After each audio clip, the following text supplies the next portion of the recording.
पिछले 11 साल से एक पिक्चर बना रहे थे अपने हीरो पे, मुकद्दर का सिकंदर। पिक्चर बन गई। पिक्चर बनने के बाद जब निकल कर आई, वो निकली नरेंद्र का सरेंडर। मुकद्दर का सिकंदर तो पता नहीं कहां गया। और नरेंद्र का सरेंडर जो आप बार बार देखते हैं, भक्तों को अब जाकर दिख रहा है। कई भक्त अब बेचारे हताश भी हो गए, निराश भी हो गए, सोशल मीडिया से दूर भी हो गए, व्हाट्सएप में ग्रुप छोड़ रहे हैं। हमें समझ में आता है उनका दर्द। देखिए, बहादुरी जो होती है ना, इंसान के चरित्र में होती है। उसका कोई इंजेक्शन नहीं होता, कोई दवाई का डोज ले लिया, बूस्टर शॉट ले लिया, ये सब नहीं चलता। बहादुरी तो अगर है तो है, नहीं है तो नहीं है। तो ये भक्तों के सरेंडर में बहादुरी बिल्कुल नहीं दिखेगी।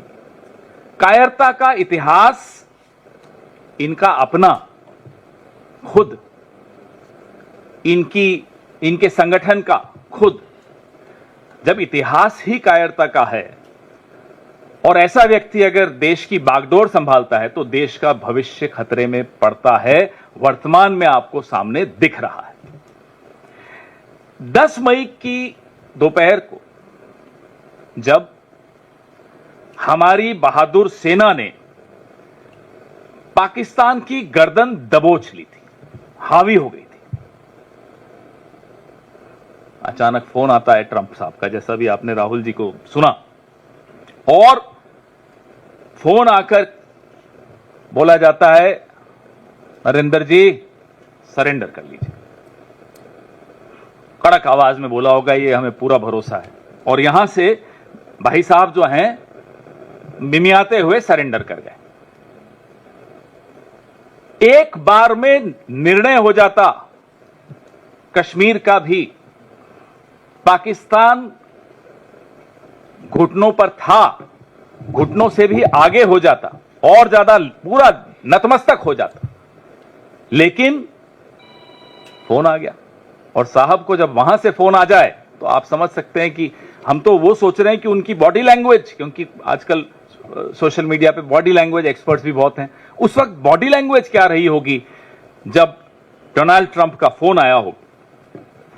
पिछले 22 दिनों में अमेरिकी राष्ट्रपति 11-12 बार, अब तो हमने गिनना बंद कर दिया, लेकिन 11 बार से भी ऊपर, 1 दर्जन समझ लीजिए बार कह चुके हैं कि मैंने व्यापार की धमकी देकर सीज फायर करवाया।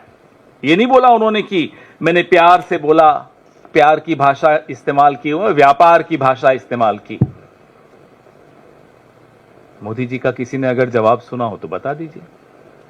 कहीं कहीं आपने, आजकल तो बड़ा रोड शो कर रहे हैं, अपनी नसें दिखाते हुए सिंदूर सिंदूर सिंदूर। कहीं आपको दिखा हो नरेंद्र मोदी ने कहीं जवाब दिया हो डोनाल्ड ट्रंप को, आंख उठाकर? नहीं सुनाई देगा आपको। क्यों? क्योंकि नाम नरेंद्र, काम सरेंडर। ये हकीकत है इस व्यक्ति की जो पिछले 11 साल से इस देश की बागडोर संभाले हुए।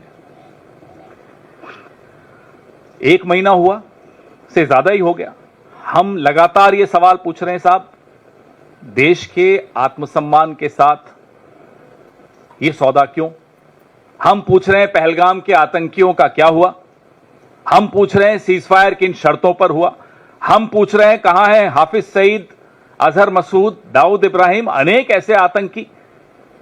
पहलगाम के आतंकी पहले, ये वही ग्रुप है, एजेंसियों की द्वारा जो जानकारी मिलती रहती है हम सबको, आप सबको, ये वही ग्रुप है जो पहले ऐसे कई आतंकी हमले 4 बार तो कर ही चुका है। पुंछ में, गांडरबल में और भी कई जगह, गुलमर्ग में। तो उस समूह का क्या हुआ? आतंकी समूह का आपने सीजफायर तो बड़े दौड़ दौड़ कर दिया। ये जो महीने भर से जवाब की जगह, माफ कीजिएगा, सस्ते डायलॉग मिल रहे हैं, ये रैलियों का प्रेम चोपड़ा। हम ये पूछते हैं इनसे कि भाई रैलियों का प्रेम चोपड़ा डोनाल्ड ट्रंप के आगे क्यों रो पड़ा? क्यों नहीं जवाब देते? चलिए, डोनाल्ड ट्रंप को देने की हिम्मत नहीं है, हम सब आपसे सवाल पूछ रहे हैं, नहीं जवाब देंगे। सवाल पूछने वाला पाकिस्तान की भाषा में बात कर रहा है, सवाल पूछने वाला विपक्ष इस देश के टैक्स पेयर की बिहाफ पे, उसकी तरफ से, उसके मन की बात आप तक पहुंचा रहा है। यह सवाल इस देश के टैक्स पेयर के मन में है, जो आपके सैकड़ों विदेशी दौरों का पैसा देता है, जो हथियार जो आप खरीदते हैं उसका पैसा देता है। ये उसके मन के सवाल हैं कि सीज फायर किन शर्तों पर हुआ, क्यों दबाव में आए, क्यों पाकिस्तान की हाथ में आई गर्दन को छोड़ दिया, किससे डर गए।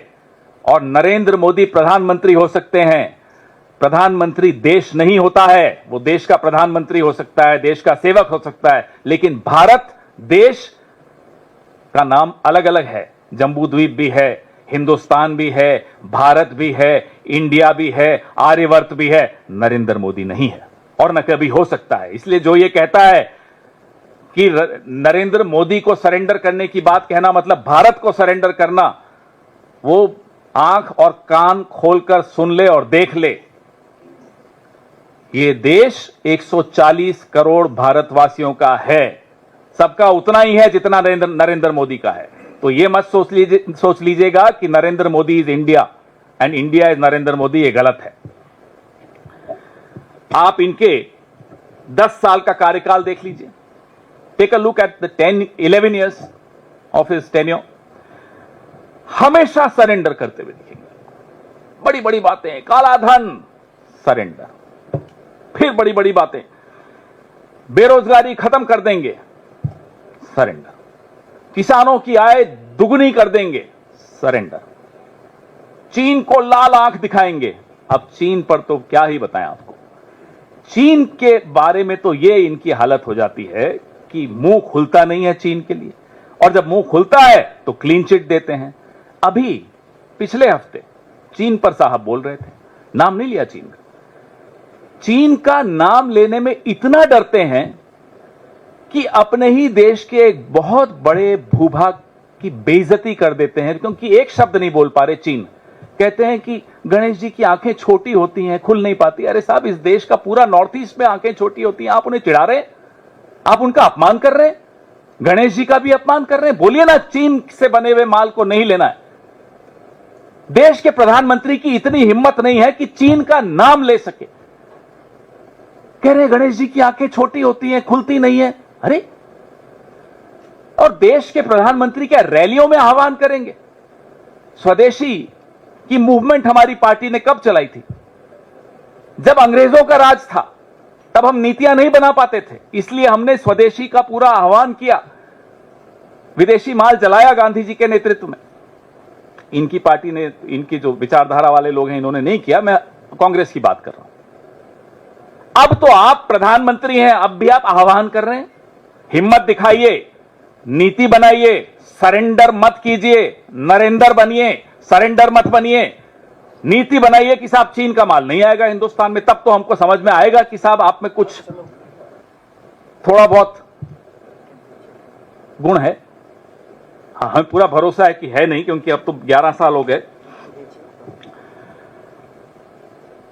बोलते हैं साहब ये नया भारत है, ये नया फलाना है, नया ढीमका है, नया ये है, नया सब कुछ तो नया है। अरे साहब, पुराना भारत वो था जो 7वें बेड़े से नहीं डरा, जिसने पाकिस्तान के 2 टुकड़े किए, जिसने निक्सन को नजरअंदाज किया, जिसको मनाने के लिए फिर निक्सन ने अपने स्पेशल एक दूत को भेजा, जो, क्योंकि इंदिरा जी दिल्ली में नहीं थी, जॉन कॉनेली उस दूत का नाम था, ट्रेजरी सेक्रेटरी था अमेरिका का।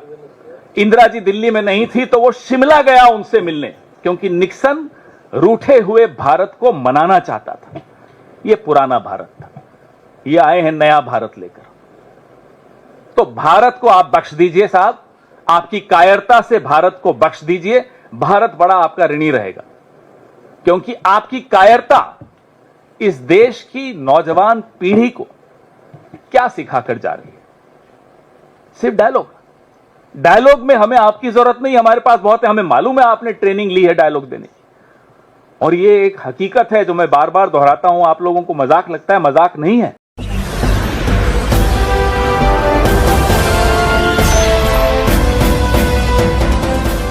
देख रहे हैं लाइव न्यूज 9 99 राष्ट्र सबसे पहले।